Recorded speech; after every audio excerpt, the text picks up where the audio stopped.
Olá, seja bem-vindo ao canal Vinhos de Bicicleta. Eu sou o sommelier Rodrigo Ferraz e hoje eu vou contar a história do vinho que é uma paixão nacional, né? O vinho Carmener. Confere comigo.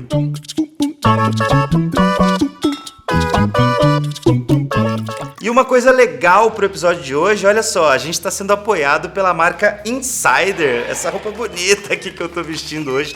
Eu adoro essas camisetas, de verdade, eu já uso há muito tempo. Fiquei super feliz com essa parceria que a Insider propôs pra gente aqui pra comunidade Vinhos de Bicicleta. Eu vou contar um pouquinho por que eu gosto tanto dessas roupas.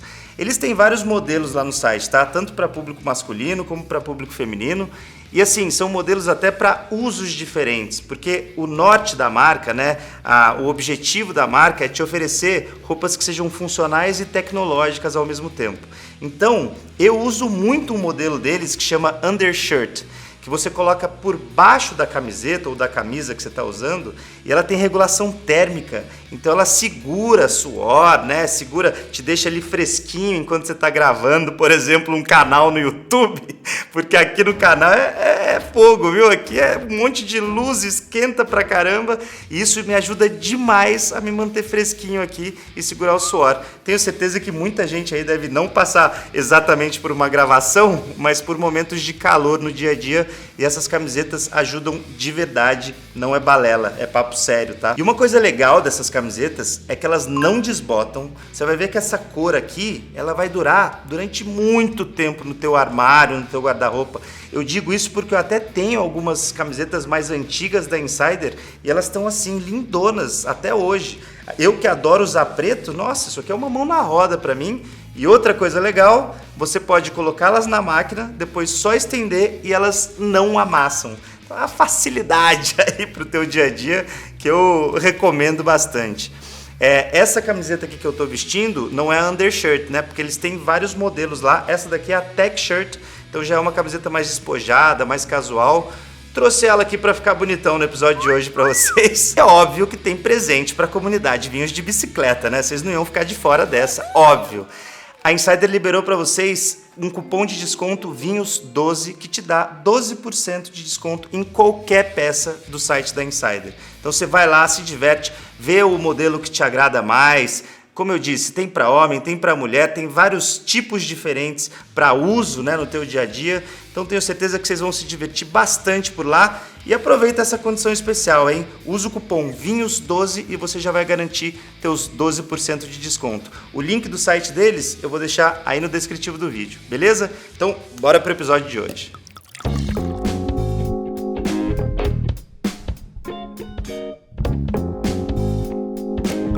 Agora sim, então, vamos conhecer a história do vinho Carmener.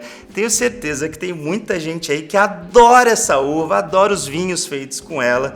E outras pessoas nem tanto. Vocês até já vão descobrir o porquê no episódio de hoje. Agora, o que não dá pra gente negar é que ela é, de fato, uma estrela. Se não mundial, pelo menos em território brasileiro, ela faz bonito, né? Então, ela é muito comercializada e consumida por aqui. Então é importante a gente conhecer de onde ela veio, por que ela é assim, por que tantos brasileiros gostam dela, por que o Chile acabou adotando ela como uma cepa nacional tão emblemática. Então vamos começar da origem da Carmener, porque ela não é chilena, como várias outras uvas que a gente tem aqui no mercado nacional. Hoje ela é francesa. Os franceses são bons, né?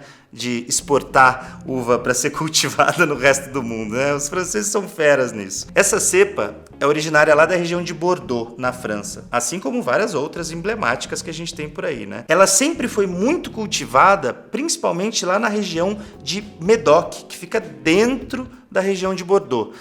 Você sabe, ela nunca foi, assim, uma estrela emblemática na região de Bordeaux como ela é hoje para os chilenos, tá? Ela sempre teve um papel mais secundário, mas de fato ela tinha um cultivo vasto naquela região lá durante o século XIX, tá? Era muito comum você encontrar Carmener em Bordeaux, como eu disse, principalmente em Médoc, durante o século XIX. E qual era o uso, né, que os franceses davam para essa casta? Porque a gente já sabe aqui, quem assiste o canal já sabe de cor e salteado, que Bordeaux é uma região muito famosa por fazer vinhos de corte, né? Eles gostam de fazer blends de uvas por lá. Com a Carmener não era diferente, tá? Só que a Carmener é uma uva que, se você amadurece ela bastante no pé, ela ganha cor com muita facilidade, ela ganha taninos com muita facilidade. Então, para os vinhos bordaleses, essa cepa era usada justamente para trazer cor, para deixar aqueles vinhos mais intensos. Era muito comum esse tipo de uso também com a casta Petit Verdot, que é outra cepa lá de Bordeaux que eles usavam para dar cor também para os vinhos, né? A Pequena Verde, a gente até já fez episódio aqui no canal sobre a Petit Verdot e eu mencionei isso, né? Que ela às vezes é colocada para deixar mais intenso aquele vinho, né? Deixar mais estruturado, não só com relação à estrutura de corpo de boca, mas também a taninos mesmo, né? E a Carmener era usada também para isso na região de Bordeaux. Só que aí aconteceu uma coisa que foi péssima para essa uva lá em território europeu, que foi a filoxera, né? Lá durante a década de 1860, essa uva foi dizimada praticamente na França, né? Porque a filoxera, para quem não conhece aí, é uma praga, uma peste, que ataca a videira pela raiz e suga a seiva da planta e destrói completamente os vinhedos. E a Carmener, por sua vez, era uma cepa mais sensível, né? Não só a esse tipo de praga, né? Mas como a outros tipos de praga também. Então, quando os franceses foram reconstruir os seus vinhedos, eles escolheram uvas que eram mais resistentes às pestes agrícolas, né?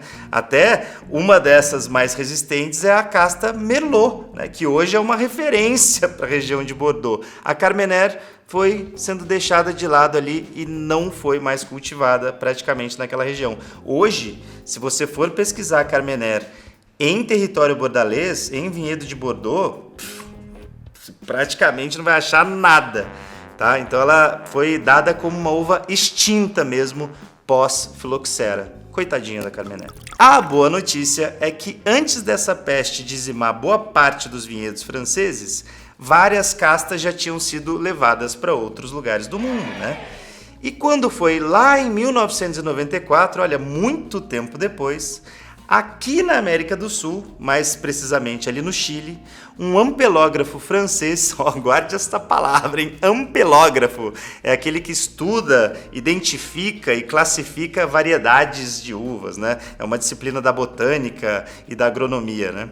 E este ampelógrafo francês estava aqui visitando alguns vinhedos no Chile e viu que ali num vinhedo de Merlot, tinha algumas cepas que demoravam um pouco mais a maturar, né? Ele falou, poxa, aquelas ali estão diferentes, estão esquisitas.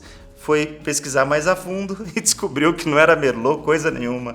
Era lá umas videiras de Carmener espalhadas ali entre os vinhedos de Merlot que tinham sido trazidas sem querer, tá? Não foi um negócio proposital. Então foi redescoberta e assim... Não é porque eles trouxeram Carmener para proteger essa casta da filoxera, né? E foi algo intencional, algo pensado. Não foi nada disso, não. Eles trouxeram Merlot, só que aí no meio tinha Carmener ali, ninguém tinha descoberto até então. E foi então que o ampelógrafo francês Jean-Michel Boursicot, espero que eu tenha pronunciado corretamente, redescobriu essa casta ali no meio dos vinhedos de Merlot. Coisa boa, né? Que bom. Não estava extinta coisa nenhuma.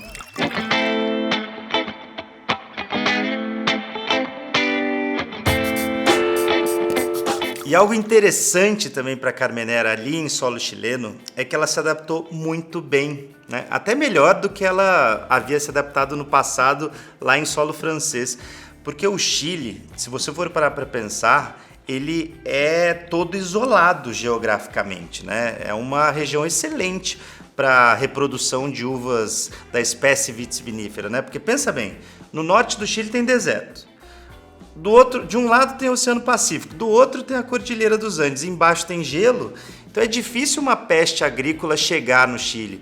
E eles são muito rigorosos com relação a isso lá dentro, né? Vai tentar entrar com alimento lá no Chile para você ver, não consegue. E eles estão certos de fazer isso, né? Então o solo de lá é interessante porque é um solo mais seco, mais pobre. Então para essa espécie de videira é bacana. O clima acaba sendo mais seco, não tem tanta chuva, principalmente nos vales ali de Cachapoal e Colchagua. onde a Carmenère se adaptou muito bem, são vales que não tem muita chuva, né? O índice pluviométrico anual é mais baixo. Então, assim, foi ótimo, foi um berço esplêndido para a Carmenère, né? Esse isolamento geográfico acabou protegendo essa uva e os chilenos descobriram ali uma grande sacada, né, de marketing até, porque pensa bem, você, do nada, em 1994, descobre uma uva que tinha sido dada como extinta no resto do mundo. Poxa, você não iria aproveitar isso? É claro que os chilenos iriam aproveitar. Ela fazendo vinhos bons ou não, eles iriam aproveitar. Agora, a boa notícia é que, de fato, ela faz vinhos interessantes, sim. Agora, uma coisa eu preciso falar aqui. Os vinhos icônicos do Chile hoje não são produzidos com a Carmenère em sua grande maioria, né? Ela foi usada por essa jogada de marketing, né? Ela é muito exportada aqui para o Brasil, né? Os brasileiros adoram consumir vinhos dessa uva, mas os grandes ícones chilenos geralmente são feitos com a uva Cabernet Sauvignon e não com a Carmenère. Então fica só esse adendo aí, que sim, foi uma jogada de marketing, mas os chilenos ainda preferem para fazer os seus grandes vinhos de guarda outras cepas, principalmente a Cabernet Sauvignon e não a Carmenère.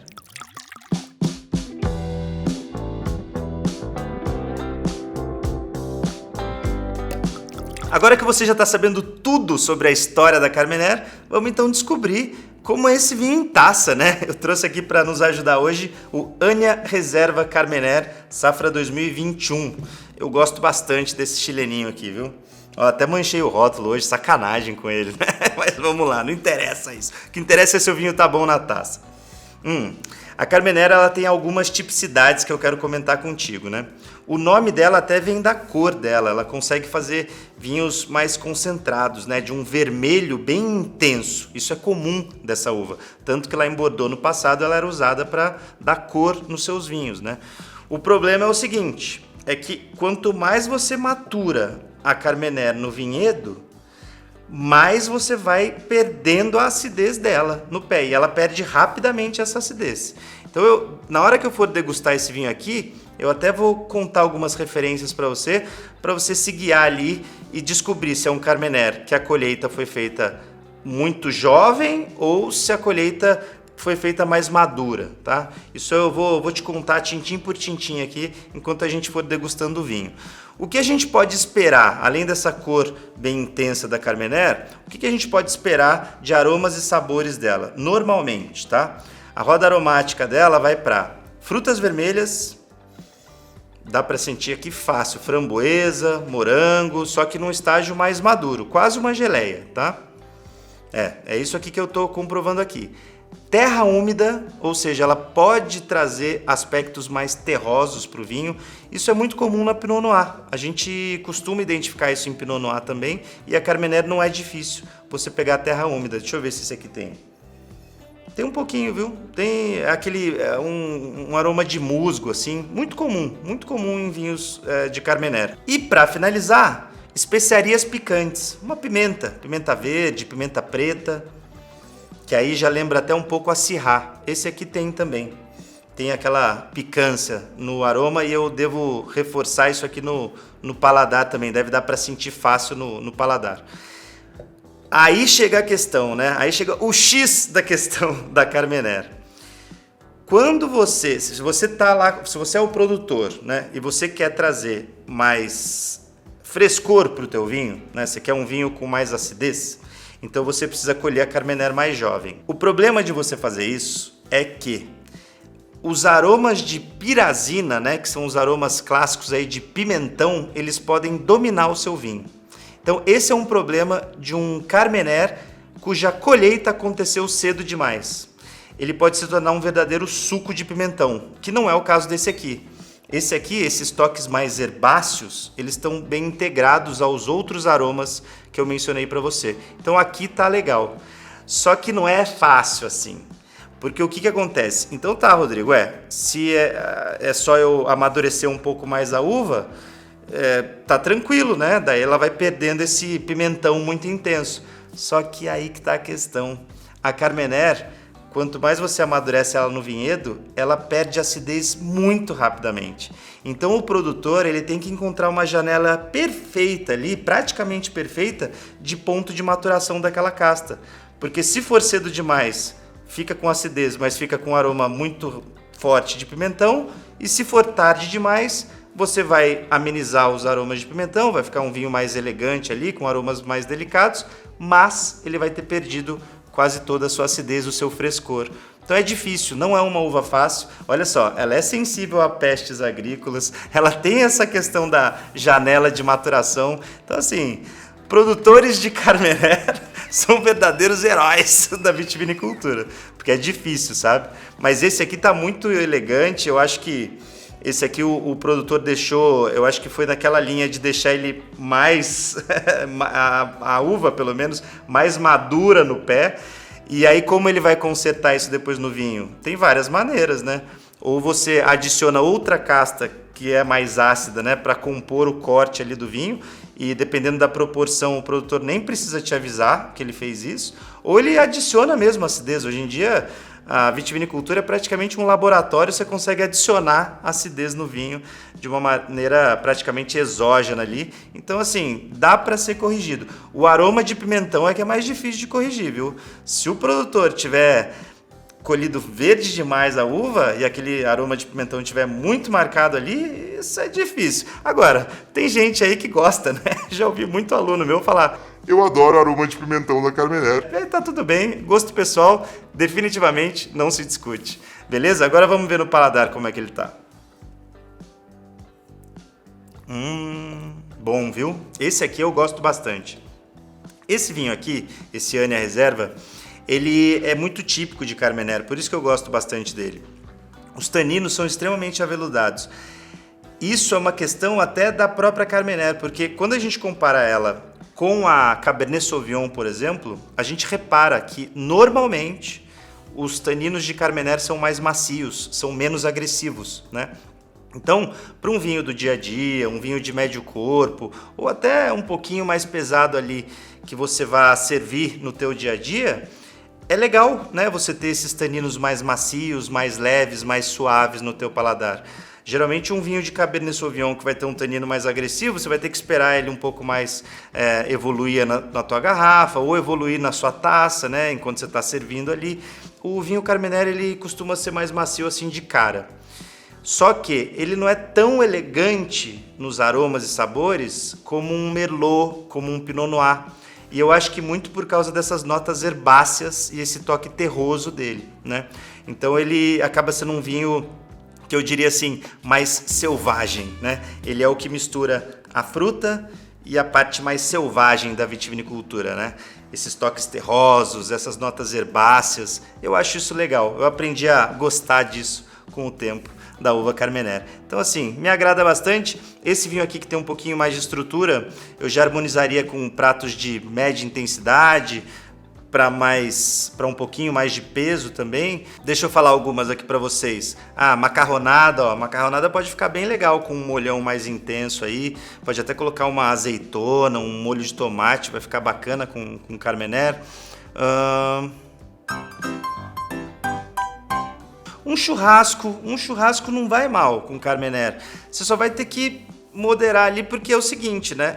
Esse Carmenère aqui tem um pouco mais de intensidade, ele aguenta um churrasco. Agora, tem muito Carmenère aí no mercado que não aguenta, né? Porque é muito levinho. Então, se for um Carmenère com estágio em barrica um pouquinho mais pesado, aí vai muito bem no churrascão.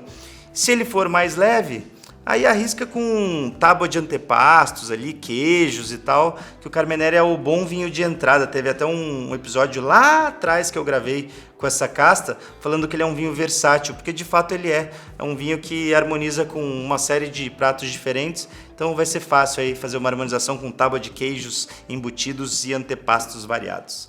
Beleza? Então é isso, espero que vocês tenham curtido a história do vinho Carmenère, né? Essa história é legal, cara, a história de resiliência ali dessa casta que foi praticamente dizimada lá em território francês e agora renasceu em território chileno.